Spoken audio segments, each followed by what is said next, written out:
दोस्तों शुरू करते हैं Mrs Packletide's tiger. H. Munro साकी। मिसेस पैकलेटाइड्स टाइगर राइटर हैं H. मुनरो, इनको साकी भी कहते हैं। मिसेस पैकलेटाइड एक महिला हैं जिनको टाइगर का शिकार करना है, और वो भी इसलिए कि उनकी एक सोशल राइवल है, यानी कि एक और दूसरी महिला हैं जिन्होंने टाइगर का शिकार किया हुआ है। तो उनको नीचा दिखाने या उनकी बराबरी करने के लिए समाज में इनको भी टाइगर का शिकार करना है। और फिर कैसे उनके इस प्लान में कैसे कैसे मोड़ आते हैं और कैसे उनको ढेर सारा पैसा खर्च करना पड़ता है, कैसे वो एम्बैरेस फील करती हैं और फिर हमेशा के लिए शूटिंग छोड़ देती हैं, ये इसमें दिखाया गया बड़े मजाकिया अंदाज में। आइए शुरू करते हैं स्टोरी को। About the story. Mrs Packletide's tiger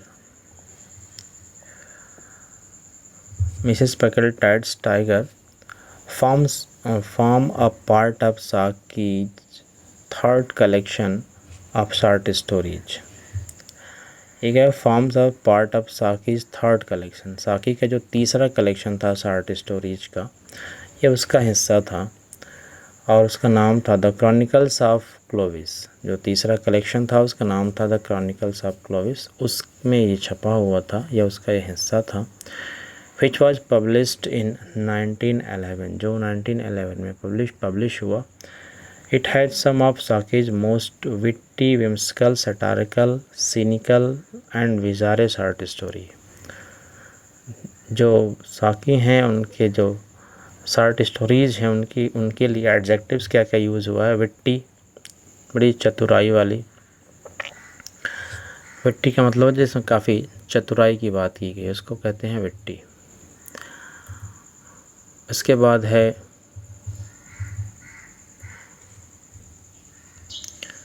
whimsical।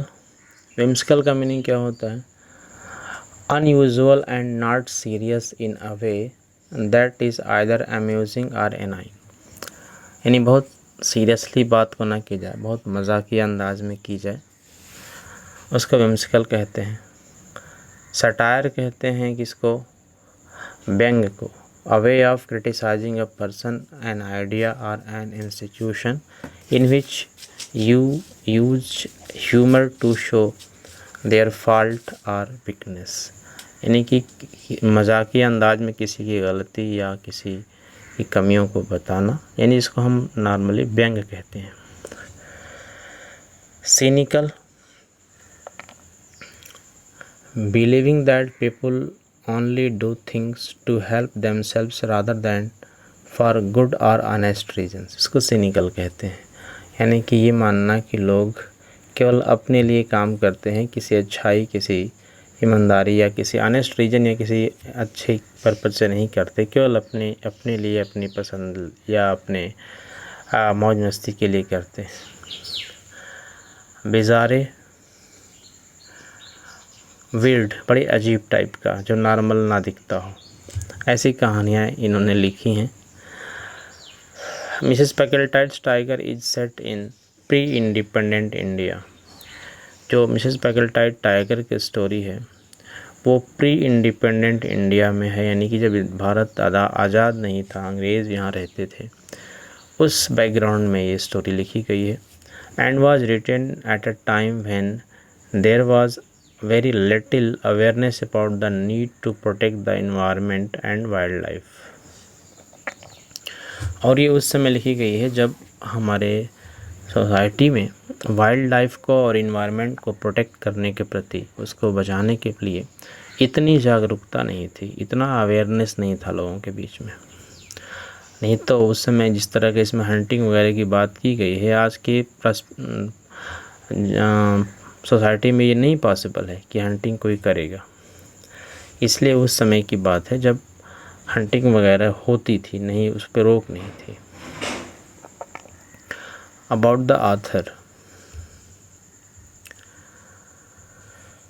Hector Hector Hugh Munro, इसलिए इसको इनका शॉर्ट नाम एच मुनरो है। पूरा नाम है Hector Hugh Munro. Who wrote under the pseudonym Saki, ये भी अपने सूडोनिम में लिखते थे, यानी कि अपने पेन नेम से अलग लिखते थे। पेन नेम था इनका Saki. Was an acknowledged master short story teller, often compared with O Henry, Lewis Carroll and Rudyard Kipling. ये एक अपने ज़माने के मास्टर स्टोरी टेलर थे। इनकी तुलना ओ हेनरी से की जाती है, यानी कि अच्छे एक बड़े राइटर हैं स्टोरी के इंग्लिश लैंग्वेज में। लेविस कॉरेल एक बड़ा नाम है, उनसे इनकी कंपैरिजन होती है। और है रुडयार्ड किपलिंग, ये तो बड़ी फेमस नाम है, इनसे भी इनका कंपैरिजन होता है। He was born in 1870 British Burma. ये कहाँ पैदा हुए थे? 1870 में पैदा हुए थे। कहाँ? British Burma. जैसे इंडिया अंग्रेज़ों के अंडर में था, वैसे बर्मा आज जिसको हम म्यांमार कहते हैं, वो बर्मा पहले कहलाता था, और वो भी अंग्रेज़ों के कब्ज़े में था। और वहीं पे ये पैदा हुए थे, क्योंकि इनके जो फादर मदर रहे होंगे वो ब्रिटिश में या तो एम्प्लॉय होंगे या बिजनेस के सिलसिले में वहाँ होंगे, तो वहाँ पे ये पैदा हुए थे। He began his writing career as a journalist and soon made a mark as a writer of short stories. उन्होंने अपना राइटिंग करियर यानी कि लिखने की शुरुआत की थी एक जर्नलिस्ट के रूप में, यानी न्यूज़पेपर मैगजीन्स वगैरह के लिए लिखते रहे होंगे, और फिर जल्दी उन्होंने शॉर्ट स्टोरी लिखनी शुरू कर दी। His witty satires mostly target the British high society and culture. और ये जो व्यंग लिखते थे आमतौर पे, वो जो अंग्रेज़ ब्रिटिशर्स थे, यानी ब्रिटेन के जो लोग थे, अंग्रेज़ थे, उनमें जो हाई सोसाइटी और कल्चर था, यानी जो उसमें अमीर लोग थे, अमीरियत अपनी दिखाते थे, दिखावे के लिए बहुत कुछ करते थे, हाँ, उनको ये टारगेट करती थी। जैसे कि इसमें है मिसेस पैकलेटाइड्स, केवल दिखावे के लिए उन्होंने ढेर सारा पैसा खर्चा किया ये शूटिंग दिखाने के लिए। The Open Window, Dusk are some of his most popular short stories. Open window काफ़ी अच्छी स्टोरी है, डस्क भी अच्छी है। ये उनकी कुछ पॉपुलर स्टोरीज में से हैं। ही रोट अ प्ले, इन्होंने एक प्ले भी लिखा, नाम है उसका the vast plot, in collaboration with Charles Maude के साथ मिल करके उन्होंने ये ड्रामा लिखा था। And historical study title the rise of Russian empire, और उन्होंने एक हिस्टोरिकल स्टडी यानी कि ऐतिहासिक अध्ययन करके इतिहास की बुक लिखी, जिसका टाइटल है the rise of Russian empire. He died in 1916 में इनकी डेथ हो गई। स्टोरी ब्रीफ देख लेते हैं। Mrs. Packletide Tiger is a satirical work about the hypocritical and petty upper-class British women who engage in worthless pursuits to outsmart their social rivals and the hilarious outcomes of such acts. ये Mrs Packletide's tiger की जो कहानी है वो hypocritical यानी पाखंड, झूठा शान शौकत दिखाने के पे आधारित है। जो patty upper class British women, जो बहुत छोटी सोच और छोटे बुद्धि वाली जो अमीर ब्रिटिश महिलाएं हैं, वो अपने सोशल राइवल्स यानी कि समाज में उनकी कोई बराबरी करने या उनसे आगे निकलने जैसा दिखने लगे, तो फिर उनको नीचा दिखाने के लिए कैसे इस तरह के बेकार वाले काम करते हैं, और फिर उसका कैसा नतीजा निकलता है, कैसे फिर वो हिलेरियस आउटकम्स होता है, कैसे उसका मजाक बन जाता है, नतीजा उसका ऐसा निकलता है। वार्म अप कोई यूज़ नहीं है, इसको छोड़ते हैं, आगे बढ़ते हैं। Read the story of Mrs Packletide's and her attempt to shoot a tiger in order to gain fame and how it ends up hilariously। कह रहे कहानी को पढ़िए, देखिए कैसे उन्होंने शूट किया, कैसे कहानी का अंत होता है। कहानी पे आते सीधे से शुरू करते हैं। It was Mrs. Packletide's pleasure and intention that she should shoot a tiger. ये मिसेस पैकलेटाइट की के लिए प्लेज़र यानी खुशी की बात थी, यानी या आनंद की बात थी, और उनकी इच्छा भी थी कि एक टाइगर का शिकार करें, लेकिन ये उनका अपना निजी इच्छा नहीं था। आगे अभी अगले लाइन में आप देखिए, not that the lust to kill had suddenly descended on her, और that she felt that she would leave India safer and more wholesome than she had found it. कह रहे कि ये उनके मन में जो हंटिंग का, टाइगर को शूट करने का बात आई, वो अचानक नहीं आया, और ना ही वो ये चाहती थी कि जब इंडिया को छोड़ करके वो जाएं तो इंडिया पहले से ज़्यादा सुरक्षित हो, with 1 fraction less of wild beast पर मिलियन इनहेबिटेंट्स। सुरक्षित किस मामले में कि इंडिया की जो पॉपुलेशन थी उसके रिस्पेक्ट में यहाँ पे वाइल्ड एनिमल्स की संख्या ज़्यादा थी उस समय। तो ये मजाक कर रहे हैं कि उनके मन में जो शूटिंग की बात आई वो अचानक नहीं आ गई, और ना ही वो ये चाहती थी कि हम इस तरह से शूटिंग कर देंगे तो कुछ वाइल्ड एनिमल्स कम हो जाएंगे, तो यहाँ रहने वाले लोग जो हैं वो थोड़े से ज़्यादा सुरक्षित हो जाएंगे। ऐसा कुछ नहीं था। जो उनके शूटिंग की बात थी वो कुछ और थी। अब आगे पढ़ते हैं तो पता चलेगा। The compelling motive for her sudden deviation towards the footsteps of Nimrod was the fact that Luna Bimberton had recently been carried 11 miles in aeroplane by an Algerian aviator and talked of nothing else, only a personally procured tiger skin and a heavy harvest of press photograph could successfully counter the sort of thing। कह रहे कि ये बात उनके मन में इसलिए आई कि उनकी जो सोशल राइवल थी, या सोशल राइवल ना भी कहें तो एक और महिला थी जिसकी समाज में इज्जत थी, और इससे इनको चिढ़ होती थी। एक्चुअली समाज में हर कोई अपने को ज़्यादा अच्छा दिखाना चाहता है, ज़्यादा चाहता है कि हमें ज़्यादा भाव मिले।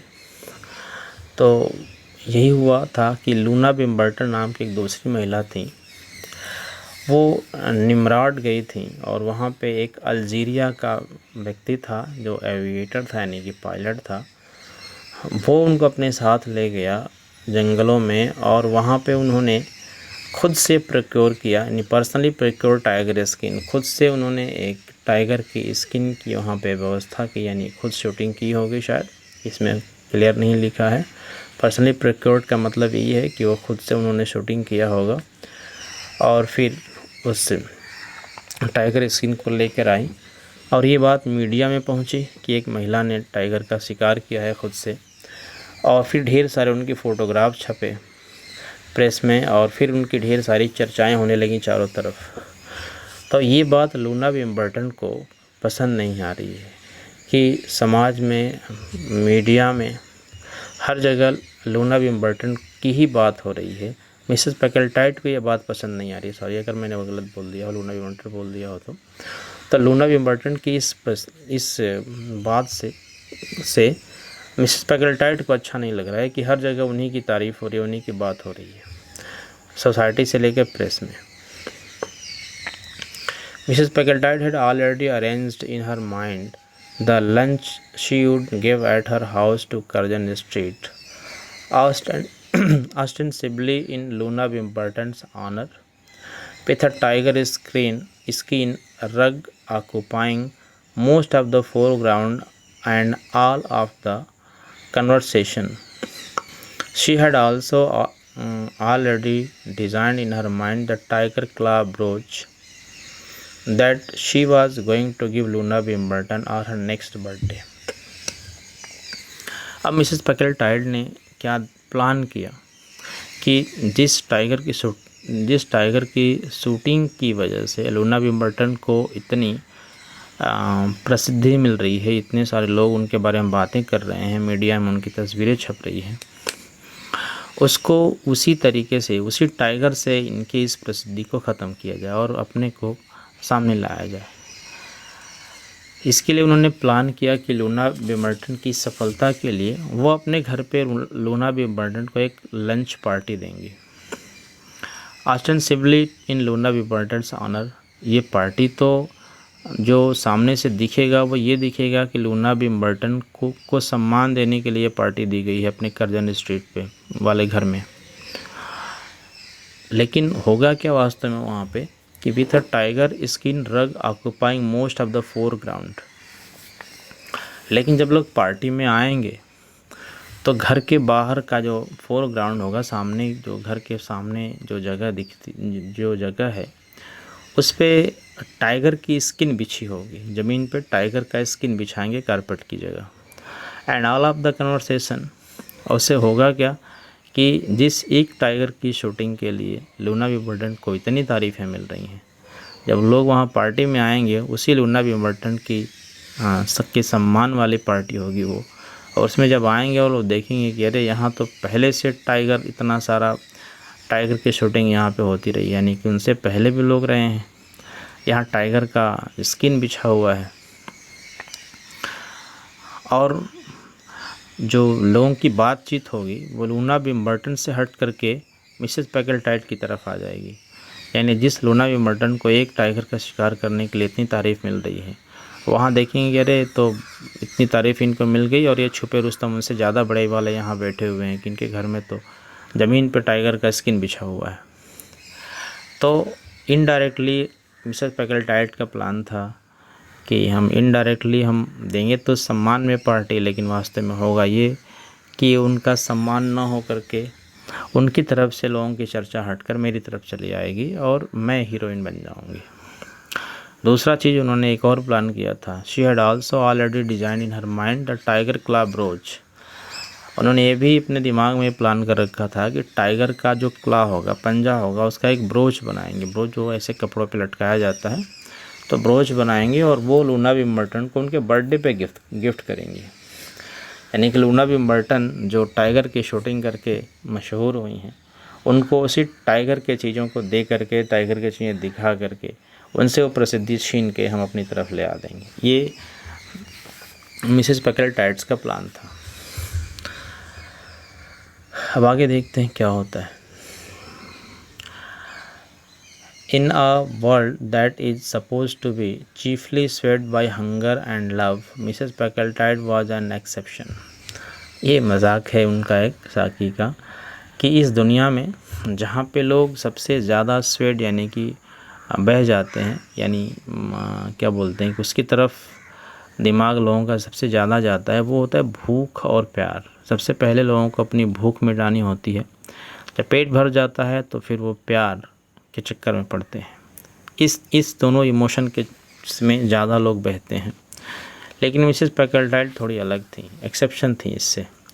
हर movements and motives were largely governed by dislike of Loona Bimberton. लेकिन मिसेस पैकलेटाइड थोड़ी अलग थी। उनका जो इमोशन था और उनका जो काम था, उनकी जो सोच थी, वो इस बात से डिसाइड होती थी कि वो लूना विमर्टन को किस मामले में कितना ज़्यादा नापसंद करती हैं। यानी लूना विमर्टन से कंपटीशन को लेकर ही मिसेस पैकलेटाइड के मन में बातें चलती रहती थी। वो उसी से परेशान रहती थी। उनको भूख, हंगर इस तरह की चीज़ें नहीं थी। वो लूना विमर्टन को आउट स्मार्ट करने के चक्कर में हमेशा पड़ी रहती थी। यही उनकी परेशानी थी। सर्कमस्टांसेस प्रूव्ड प्रोपिसेस, जो परिस्थितियाँ थीं वो प्रोपिसेस हुई। यानी कि प्रोपिसेस का मतलब होता है likely to produce a successful result. यानी जो परिस्थितियाँ थी वो सफल होती हुई दिखी।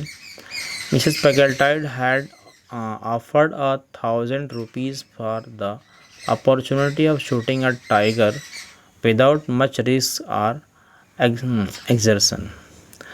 मिसेस पैकलेटाइड ने किया क्या, खुद से तो अब करना पॉसिबल नहीं था, तो उन्होंने 1,000 रुपये का इनाम रखा, हाँ, उन लोगों के लिए जो बिना किसी ख़तरे के किसी टाइगर का शिकार करने का उन्हें मौका दें या फिर उनको टाइगर का शिकार करवा दें। उसके लिए 1,000 रुपये उन्होंने देने का वादा किया। अब उन दिनों 1000 रुपये बहुत बड़ी बात होती थी, बहुत बड़ी बात। ऐसे समझ लीजिए कि आज के डेट का कुछ ऐसे ही लाखों में। It so happened that a neighbouring village, तो फिर उस इनाम को सुनकर के ऐसा हुआ कि एक नेबरिंग विलेज, एक पड़ोस का गांव था, could boast of being the favored rendezvous of an animal of respectable antecedent which had been driven by the increasing infirmities of age to abandon game killing and confine its appetite to the smaller domestic animals। पड़ोस में एक गांव था। उस गांव के निवासियों ने ऐसा बताया कि देखिए यहाँ पे एक उसी तरह का टाइगर है जो बूढ़ा हो गया है, अब कमज़ोर हो गया है, थोड़ा बीमार हो गया है, इसलिए वो अब बड़े जानवरों का शिकार करने नहीं चाहता है गांव जंगलों में। तो क्या करता है कि जो डोमेस्टिक एनिमल्स यानी गांव में अब पालतू जो जानवर हैं छोटे छोटे से, उन्हीं जानवरों का शिकार करके वो खाता है और यहाँ पे उसका रेंडोज आना जाना यहाँ पे उसका होता रहता है। यानी कि गांव के जो पालतू जानवर है इन्हीं का शिकार करता है, उसको खाता है, इसलिए इसके इधर आना जाना है उसका, और बूढ़ा भी है, कमज़ोर भी है, तो उसका शिकार किया जा सकता है, ऐसा गांव वालों ने बताया। The prospect of earning the 1000 rupees had stimulated the sporting and commercial instinct of the villagers। गांव वालों को जब ये पता चला कि 1000 रुपये मिलेगा, तो वो उनके मन की इच्छा जाग गई कि वो 1000 रुपये उनको कमाना है। Children were posted night and day on the outskirts of the local jungle to head the tiger back in the unlikely event of his attempting to roam away to fresh hunting ground। Correct, जब गांव वालों को पता चला कि 1000 रुपये मिलेंगे, तो गांव के जो बच्चे थे उनको भी लगा दिया गया उस जंगल के बाहरी इलाकों में कि अगर टाइगर वहां से प्रयास करे बाहर जाने का, कहीं जंगल से निकल कर उस एरिया से निकल के कहीं बाहर जाने का अगर प्रयास करे कि दूसरी तरफ जाके अगर वो शिकार करे, ऐसा अगर सोचे वो टाइगर, तो वो बच्चे जो हैं उनको फिर से भगा करके उसी जगह पे रखें, वो भागने ना पाए वहाँ से, और वो चूँकि खा करके वहाँ ज़िंदा भी रहे। इसके लिए क्या किया गया, and the cheaper kinds of goats were left about with elaborate carelessness to keep him satisfied with his present quarters. और सस्ते टाइप की बकरियाँ, नहीं छोटी सी मड़ियल सी बकरियाँ छोड़ दी गई वहाँ पे, जिसको कि खा करके वो अपना भूख मिटा सके, यहाँ से बाहर जाने की ना सोचे। The one great anxiety was lest he should die of old age before the date appointed for the ma'am sahibs shoot.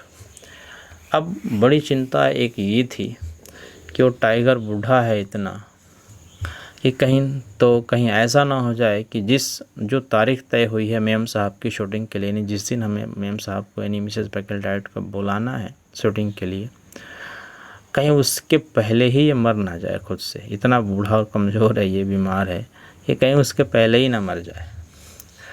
Mothers carrying their babies home through the jungle after the day's work in the field hushed their singing lest they might curtail the restful sleep of the vulnerable herd robber। जो महिलाएं जंगलों में काम करने के लिए जाती थी, अपने रोज़मर्रा के काम पे जो जाती थी, वो महिलाएं अपने काम करते समय, आते जाते समय वो गीत गाती हैं। तो इन दिनों जो महिलाएं अपने काम पे आते जाती हैं, वो अपना गीत भी बंद कर देती हैं उस रास्ते पे जब गुजरती हैं, तो कि कहीं ऐसा ना हो lest they might curtail the restful sleep, कहीं ऐसा ना हो कि वो जो टाइगर है वो सो रहा हो नींद में और उनकी आवाज़ को सुन करके जग जाए, उसको डिस्टर्ब हो जाए। तो इतना ध्यान रखने लगे लोग उस टाइगर का, क्योंकि उनको 1000 रुपये लेने थे मेम साहब से शूटिंग करवाने का। द ग्रेट नाइट डले अराइव्ड, वो रात आई जिस दिन शूटिंग होनी थी।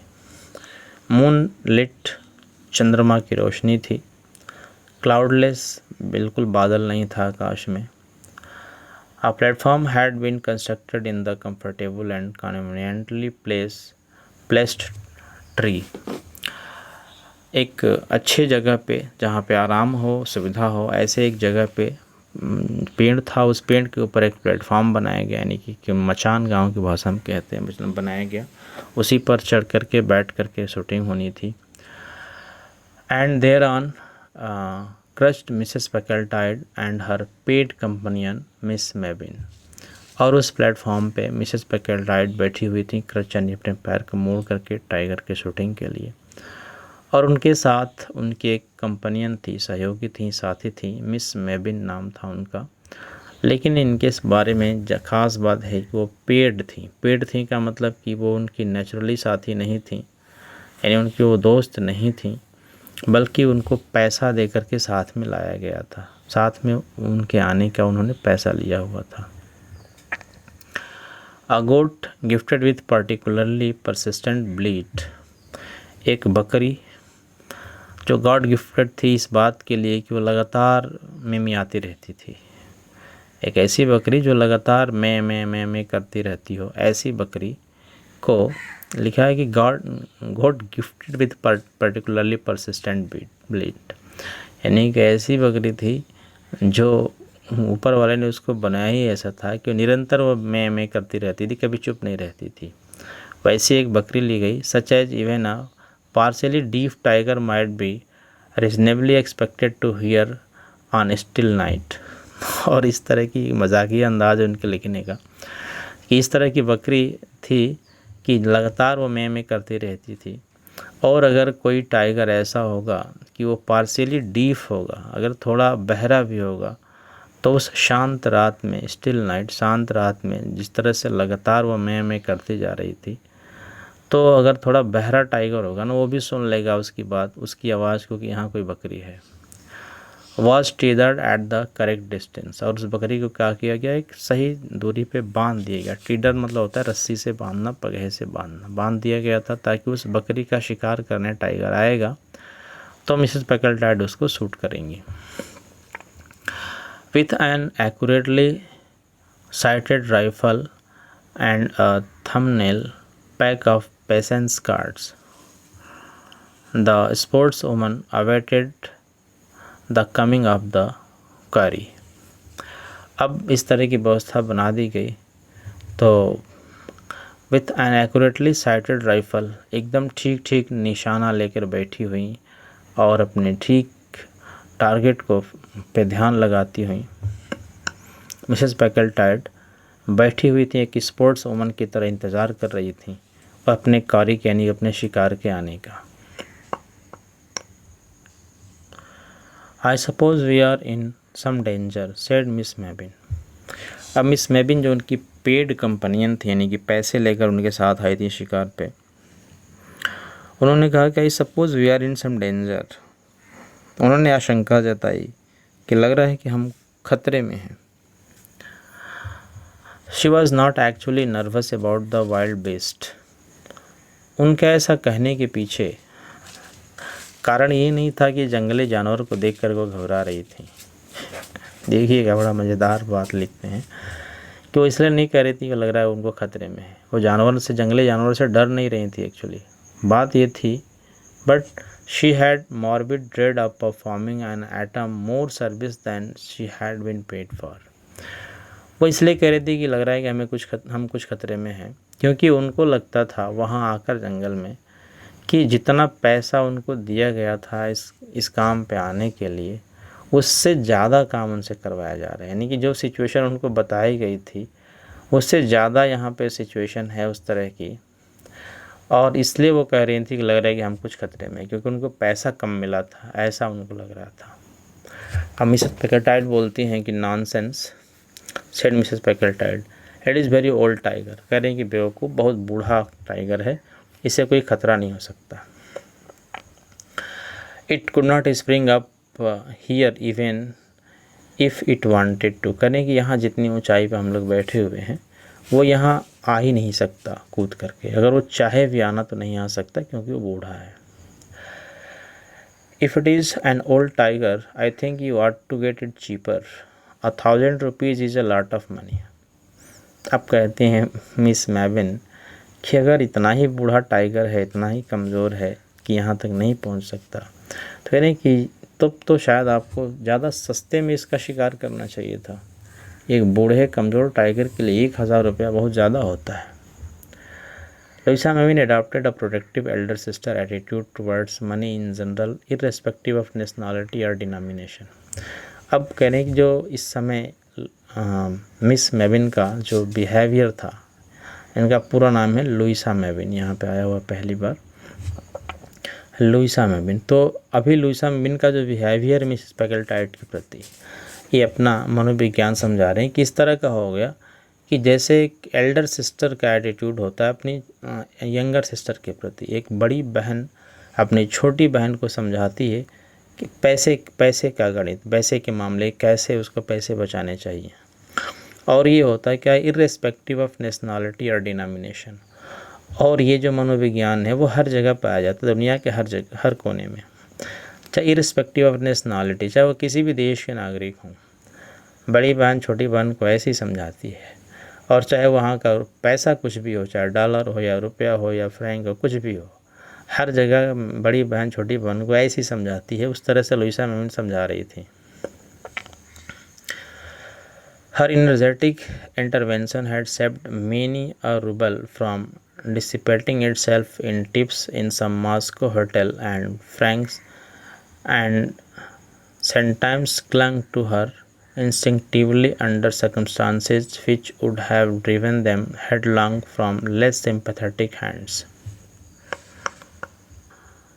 वह इस तरह से बातें कर रही थी मिस मैबिन उस समय कि जैसे एक बड़ी बहन छोटी बहन के मामले में इंटरवीन करे, दखल दे और ढेर सारा पैसा उसका बचा दे किसी मॉस्को होटल में खर्च होने से। यानी मॉस्को होटल का एग्जांपल यह है कि मॉस्को होटल में बैठ करके ढेर सारा अनर्गल खर्च हो रहा हो और बड़ी बहन बीच में दखल दे करके उसके पैसे को बचा दे, रूबल बचा दे उसके। या फिर कोई फ्रैंक हो, यानी फ्रांस की बात कर रहा है कि फ्रैंक हो, फ्रैंक जो है फ्रांस की करेंसी है, तो फ्रांस में कोई बड़ी बहन हो और वो छोटी बहन जिस किसी परिस्थिति में हो और उसमें सीधे सीधे हेडलॉन्ग सीधे सीधे वो आए, उसमें इंटरवीन करे और उसके साथ सिंपैथी जताए, हमदर्दी जताए और फिर उसके पैसे को बचा दे। इस तरह का बिहेवियर, इस तरह का एटीट्यूड अभी मिस मैबिन में है। वो 1,000 रुपये जब बचाने की बात कर रही हैं, ये भी एक तरह का मजाक है, ह्यूमर है। हर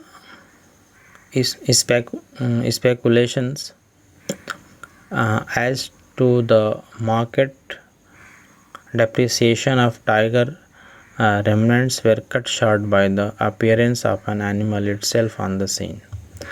अब इस तरह की जो बात चल रही थी पैसे बचाने के लिए जानवर को बूढ़ा होने की वजह से, वो बात अपने आप बंद हुई तब जब सामने वो खुद जानवर दिख गए, यानी कि वो शिकार करने का समय आ गया, वो जानवर बाहर आ गया।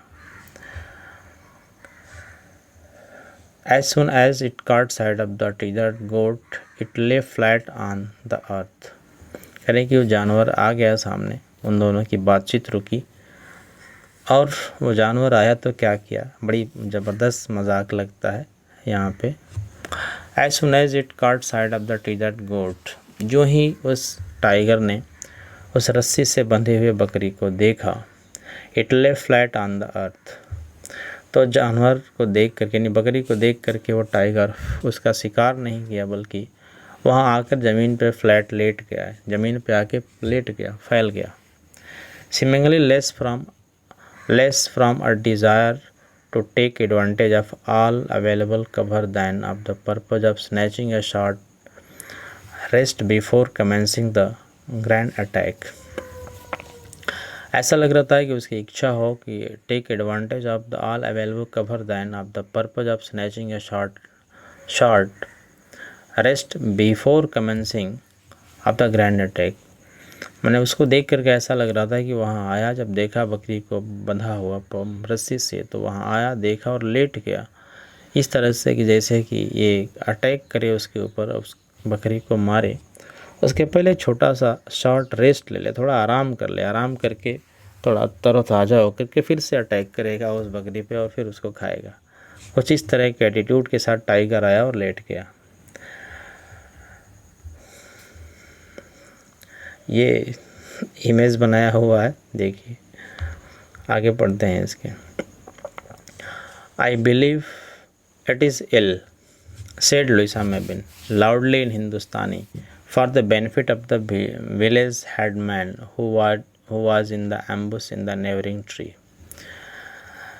लुइसा मेबिन जोर से कहती हैं हिंदुस्तानी में, यानी कि हिंदी में, और इसलिए हिंदी में कहती हैं जानबूझकर कि जो गांव का मुखिया है वहीं बगल वाले पेड़ के पास जो छुपा हुआ है उस टाइगर का शिकार कराने में हेल्प कर रहा है, उसको सुनाने के लिए, वो सुन करके समझ सके उसकी बात, इसलिए ज़ोर से मिस मेबिन जो हैं वो हिंदी में कहती हैं I believe it is ill, मेरा मानना है कि ये टाइगर बीमार है।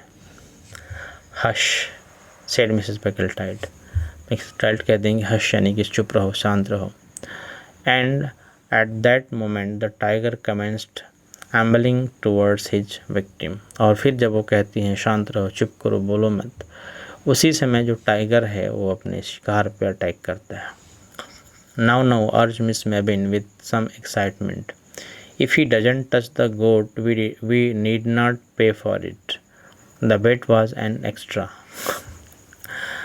अब मिस मेबिन कहते हैं कि देखियो ये अटैक करने जा रहा है, लेकिन अगर इस बकरी पे अटैक नहीं करता, इस बकरी को अगर नहीं छूता है, तो हम इसके लिए 1 रुपया भी नहीं देंगे उनको। एक्चुअली मिस मेबिन कुछ ज़्यादा ही पैसे वाली कैलकुलेशन में थी, अभी आगे भी पता चलेगा कैसे वो ब्लैकमेल करती हैं। तो वो कहती हैं कि अगर वो नहीं छूता, इस पर अटैक नहीं करता है, तो हम पैसा इसको बिल्कुल नहीं देंगे इस टाइगर के लिए, क्योंकि टाइगर वास्तव में बहुत बीमार है और वो शिकार तक नहीं कर रहा है। The rifle flashed out with a loud report, तेज़ आवाज़ के साथ राइफल चली, यानी कि मिसेस पैकल्टाइड ने गोली चलाई, तेज़ आवाज़ हुई। And the great tawny beast sprang to one side and then rolled over in the stillness of death. गोली चली, वो ग्रेट बिस्ट यानी कि जो टाइगर था वो स्प्रैंग उछला, एक तरफ उछल कर गया, रोल्ड ओवर थोड़ा सा लुढ़का, and over in the stillness of death, और चुपचाप उसका शरीर शांत हो गया क्योंकि वो मर गया। यानी गोली चली, वो जो टाइगर था वो एक तरफ उछल कर गया, ज़मीन पे गिरा, थोड़ा इधर रोल हुआ, ज़मीन पे लुढ़का और फिर शांत पड़ गया, जैसे कि वो मर गया हो या मर गया कह लीजिए। In a moment a crowd of excited natives had swarmed on to the scene. जो ही टाइगर मरा या शांत पड़ा, वहाँ जो नेटिव थे यानी गांव के, वहाँ के आसपास के जो लोग थे, उनका एक ढेर सारे लोगों का एक भीड़ जमा हो गया उसके पास। And their shouting speedily carried the glad news to the village। और जिस तरीके से वो खुश होकर चिल्ला रहे थे ज़ोर से, वो उस गांव तक समाचार को पहुंचा दिया उसकी चिल्लाहट ने कि वास्तव में टाइगर का शिकार हो गया, अब उनको 1000 रुपये मिलेंगे। Where a thumping of the tom-toms took up the chorus of triumph। अब जब गांव में ये समाचार पहुंची तो वहाँ से ढेर सारे लोग खुश हुए और कोरस यानी एक साथ मिल कर के वो खुशी में जश्न मनाते हुए गाने लगे। And their triumph and rejoicing found a ready echo in the heart of Mrs Packletide. और उनकी खुशी और उनका ये गीत उतना ही खुशी दे रहा था मिसेस पैकल्टाइड के हार्ट को भी, यानी कि उनको भी अब खुशी हो रही थी क्योंकि उनका शिकार मिल गया था उनको, और उनका टाइगर उनको मिल गया था। Already that luncheon party in Curzon Street seemed immeasurably nearer। और उनको अब लगने लगा था कि जब टाइगर का शिकार हो गया, तब मेरे कर्जन स्ट्रीट वाले घर में अब मेरी लंचन पार्टी जो है बहुत नज़दीक आ गई है, यानी कि अब मैं बिल्कुल आराम से ये दे सकती हूँ लंचन पार्टी जिसकी मैंने प्लान किया था, जिसके लिए, क्योंकि मुझे टाइगर मिल गया है।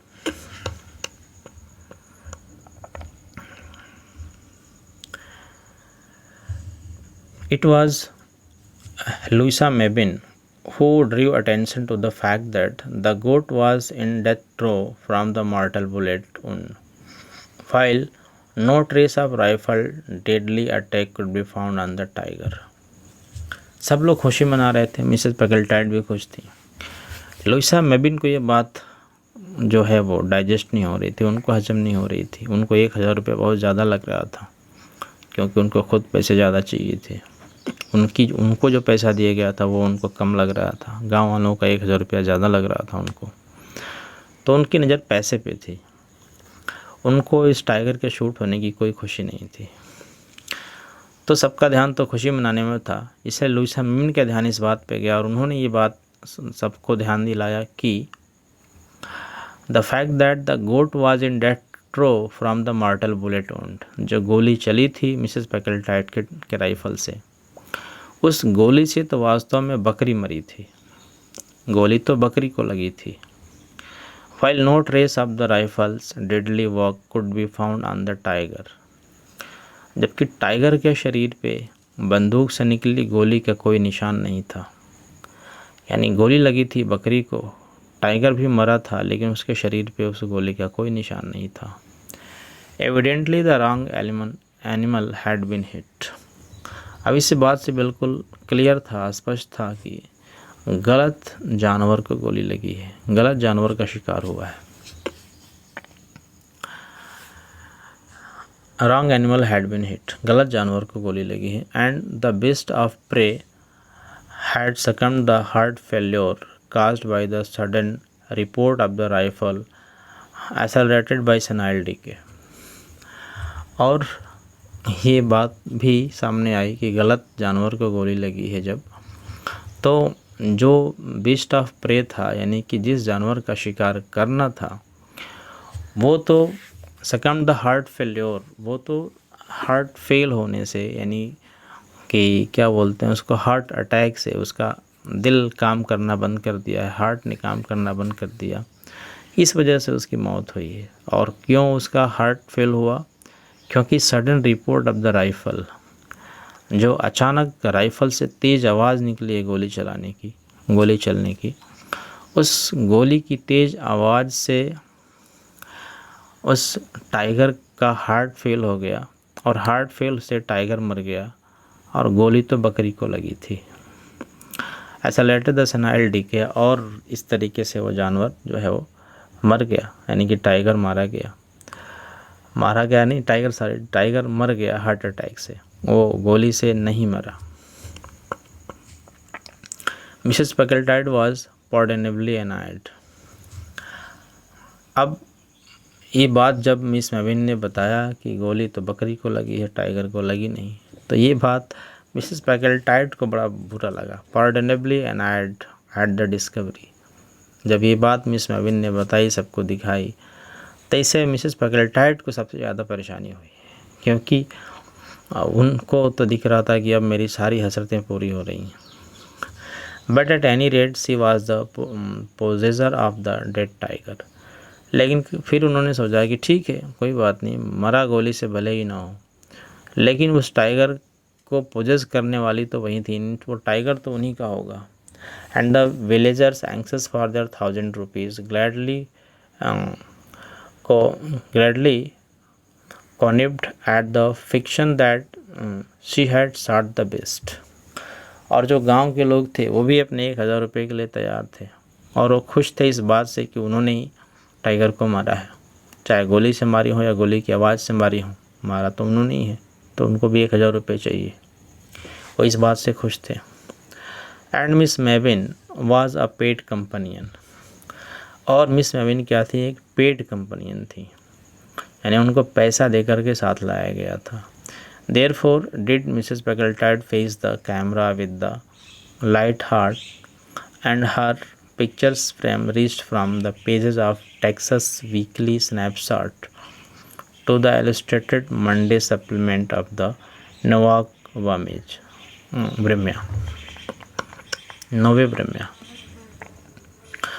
चूँकि अब बात प्रेस के सामने आई, मीडिया के सामने की बात हुई, तो मिस मेविन चूँकि पेड कंपनियन थी, उनको पैसा देकर के साथ ले जाया गया था, यानी साथ में जाने का उन्होंने पैसा लिया था, तो इस शिकार का क्रेडिट में उनको हिस्सा देना ज़रूरी नहीं था।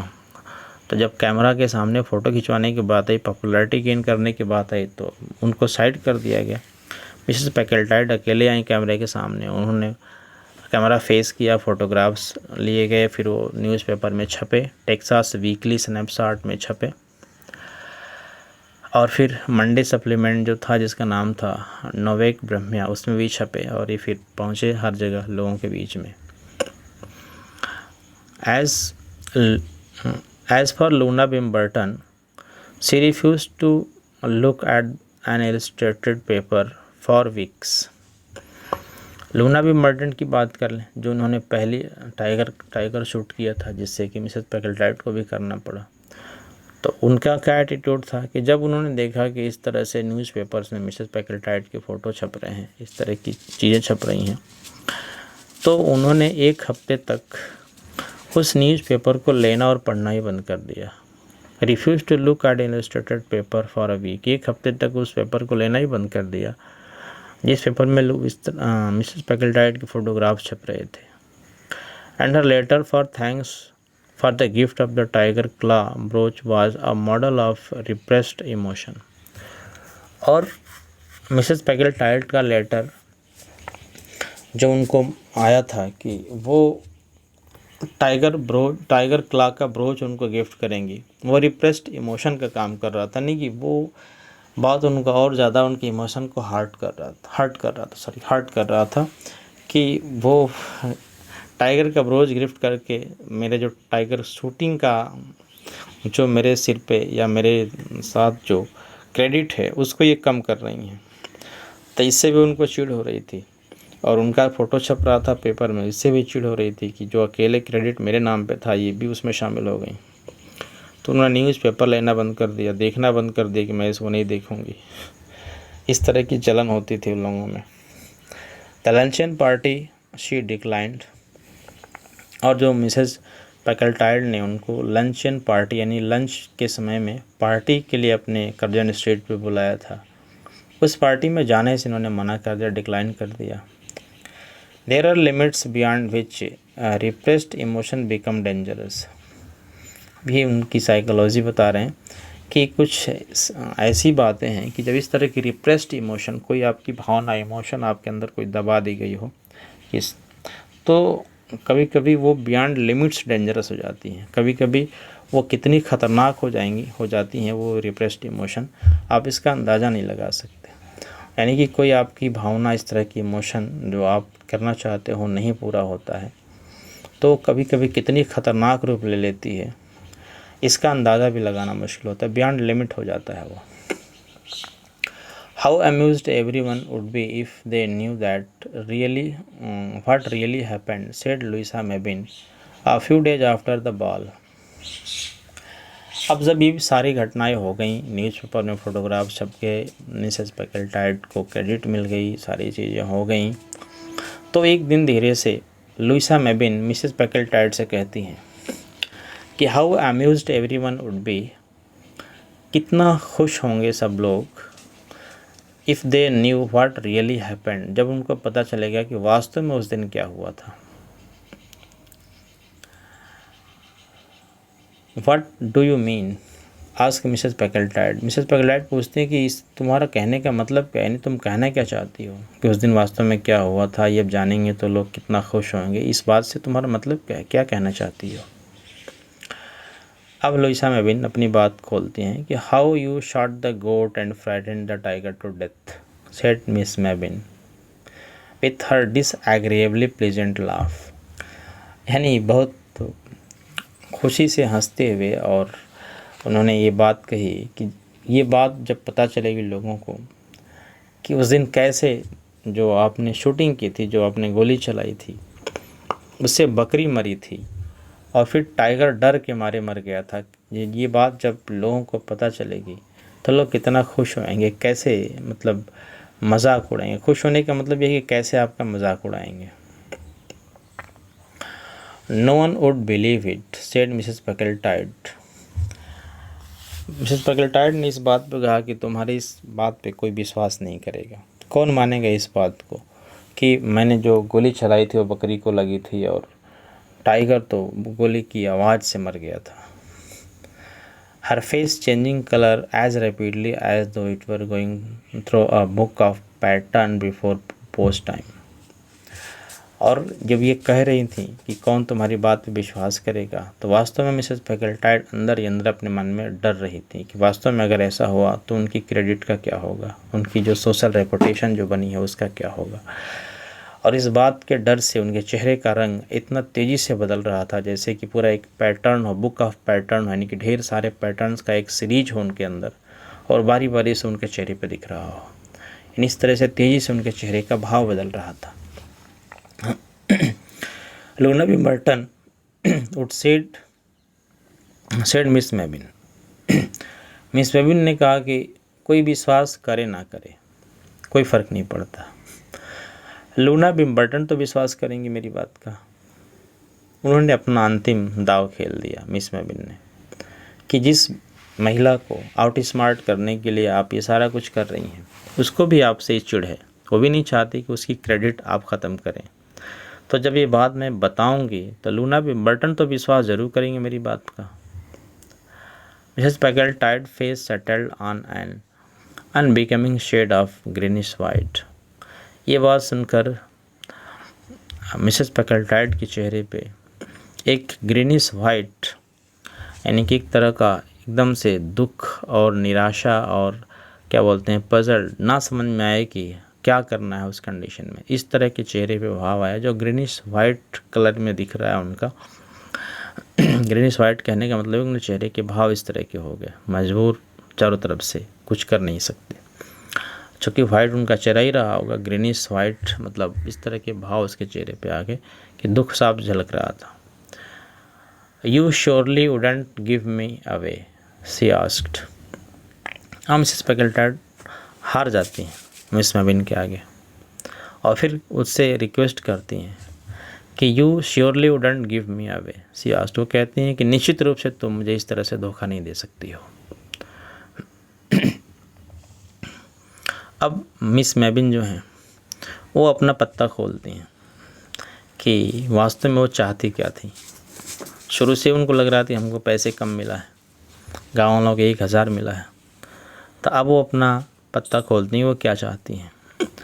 आई have seen a weekend cottage near Dorking that I should rather like to buy, said Miss Mebbin with seeming इररिलेवेंस।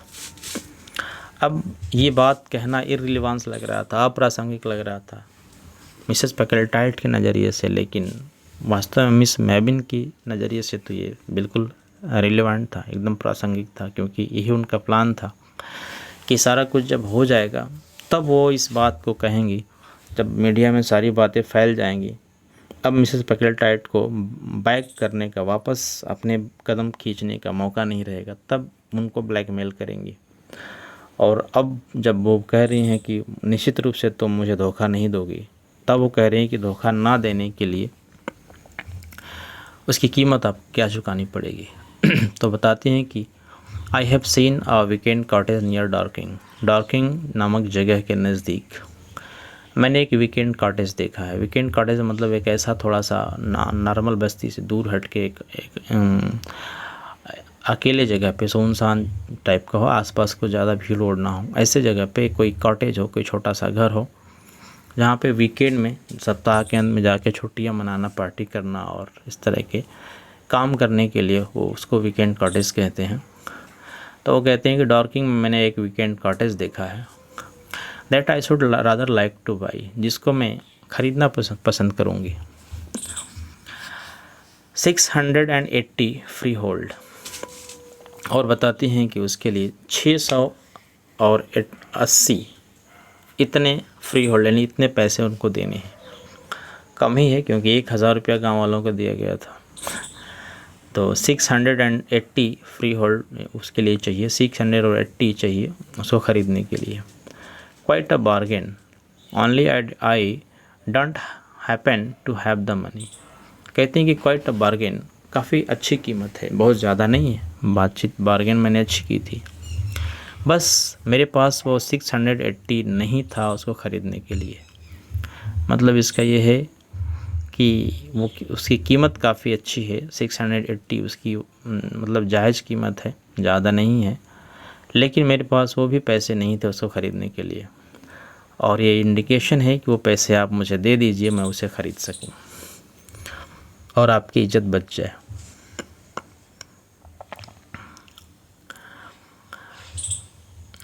Luisa Mebbin pretty weekend cottage. Louisa Mebbin's pretty weekend cottage. अब लुइसा मेबिन को पैसा मिल गया, 680 free hold मिल गया। उन्होंने cottage ख़रीद लिया, weekend cottage ख़रीद लिया। क्रिश्चियन बाय हर लेव फॉवेस, और उन्होंने उस अपने वीकेंड कॉटेज का नाम रखा, क्रिश्चियन मतलब होता है नाम रखा, Les Fauves. And gay in summer time with its garden borders of tiger lilies is the wonder and admiration of her friends. और फिर जब गर्मी का मौसम आया तो उस गर्मी के मौसम में वो अपने उस वीकेंड कॉटेज के गार्डन में थी अपने दोस्तों के साथ, और वहाँ टाइगर लिली उसमें उगी हुई थी। टाइगर लिली एक फूल होता है, और उसके दोस्त उसकी खूबसूरती की तारीफ़ें कर रहे थे, यानी कि वह अपने दोस्तों के साथ अपने वीकेंड कॉटेज में खुश थी, अपनी पार्टियाँ और छुट्टियाँ मना रही थी। It is a marvel how Louisa manage to do in general is the general verdict. ये इन जनरल वर्डिक्ट यानी आम तौर पे जो लोगों का नज़रिया होता है, जो विचार होता है, उसमें तो ये लुइसा मेबिन के लिए एक बड़ी मार्वेलस बात थी, शानदार बात थी, मार्वेल थी उनके लिए कि उन्होंने जिस तरह से मैनेज किया मिसेस पैकल्टाइट को ब्लैकमेल करके उनसे पैसे लेकर और अपना वीकेंड कॉटेज ख़रीदने के लिए। Mrs Packletide indulge in no more big game shooting. और उसके बाद से जब शूटिंग उनकी हो गई और मिसेस पैकल्टाइट ने को जिस तरीके से लुइसा मेबिन ने ब्लैकमेल किया, उसके बाद कह रहे हैं कि Mrs Packletide indulge in no more big game shooting. इसके बाद फिर वो कभी किसी बड़े शूटिंग गेम में, यानी कि किसी बड़े जानवर के शिकार करने वाले खेल में कभी दोबारा शामिल नहीं हुई। The incidental expenses are so heavy she confides to inquiring friends. जो incidental expenses are so heavy, उस एक बात के लिए, एक छोटे से बात के लिए कि अपने ईगो को सेटिस्फाइड करने के लिए जो खर्चे थे वो इतने ज़्यादा करने पड़े मिसेस पैकल्टाइट को। एक्सपेंसेस सो हैवी, बहुत ज़्यादा बड़े खर्चे करने पड़ गए थे, और उसके परिणाम स्वरूप क्या हुआ, सी कन्फाइड्स टू इंक्वायरिंग फ्रेंड्स। और फिर वो अपने फ्रेंड्स के बीच में कन्फाइड होकर रह गई, यानी कि घिर के रह गई। इंक्वायरिंग फ्रेंड्स यानी कि ऐसा सीधे सीधे कहें कि इतने सारे खर्चे हो गए उस एक फॉल्स टाइगर शूटिंग दिखाने में कि उसके बाद जो उनके दोस्त थे, उनके जो परिचित थे, वो इनके बारे में कभी उनसे इंक्वायरी करते थे, पूछते थे कि कितना हुआ, कैसे हुआ, क्या क्या हुआ, कितना खर्च हुआ। और फिर इन सब चीज़ों से वो एम्बैरेस होकर उन्होंने फिर टाइगर शूटिंग या किसी भी तरह के बड़े जानवर का शिकार करना हमेशा हमेशा के लिए छोड़ दिया। इस एक क्या बोलते हैं कि नॉनसेंस डिसीजन लेकर के मिसेस पैकल्टाइट ने अपने आप को रेडिकुल कर दिया अपने ही लोगों के बीच में। तो ये रहा लेसन। मॉरल आप समझ सकते हैं कि इस तरह की अपने फॉल्स ईगो सेटिस्फैक्शन के लिए इतने सारे चीज़ों के में ना जाएं तो अच्छा है। यहीं पे ख़त्म करते हैं। आप वीडियो में कमेंट करके ज़रूर बताएं कुछ जो आपको लगता है, क्या इसमें इम्प्रूवमेंट करना है, क्या नहीं करना है और कैसे।